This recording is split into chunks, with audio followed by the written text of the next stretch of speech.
ഞാൻ ഇസ്രായേലിന്റെ പുത്രനാണ്, ദൈവത്തിന്റെ വാഗ്ദാന പൂർത്തീകരണത്തിന്റെ സാക്ഷിയാണ്.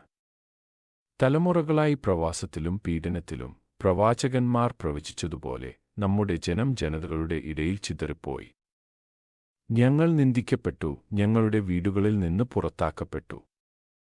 എന്നിട്ടും ദൈവം തന്റെ ഉടമ്പടി മറന്നില്ല. എഴുതിയിരിക്കുന്നതുപോലെ, ഞാൻ നിങ്ങളെ നിങ്ങളുടെ സ്വന്തം ദേശത്തേക്ക് തിരികെ കൊണ്ടുവരും. ഞാൻ നിങ്ങളെ എല്ലാ രാജ്യങ്ങളിൽ നിന്നും ശേഖരിച്ച് നിങ്ങളുടെ ദേശത്തേക്ക് തിരികെ കൊണ്ടുവരും. ഇപ്പോൾ ഞങ്ങൾ മടങ്ങിവന്നിരിക്കുന്നു, ക്ഷീണിതരായി, പക്ഷേ പുനഃസ്ഥാപിക്കപ്പെട്ടു. മരുഭൂമികൾ വീണ്ടും പൂത്തുലയുന്നു, നഗരങ്ങൾ അവശിഷ്ടങ്ങളിൽ നിന്ന് ഉയർന്നുവരുന്നു. കുട്ടികളുടെ ചിരിയുടെ ശബ്ദം യെരൂശലേമിന്റെ തെരുവുകളിൽ നിറയുന്നു.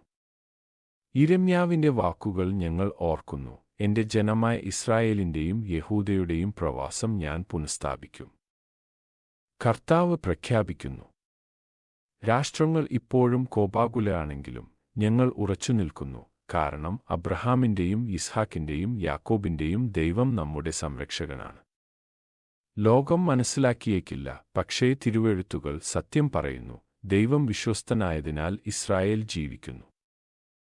ഇസ്രായേലിനെ ചിതറിച്ചവൻ അവരെ കൂട്ടിച്ചേർക്കുകയും ഒരു ഇടയനെപ്പോലെ തന്റെ ആട്ടിൻകൂട്ടത്തെ പരിപാലിക്കുകയും ചെയ്യും.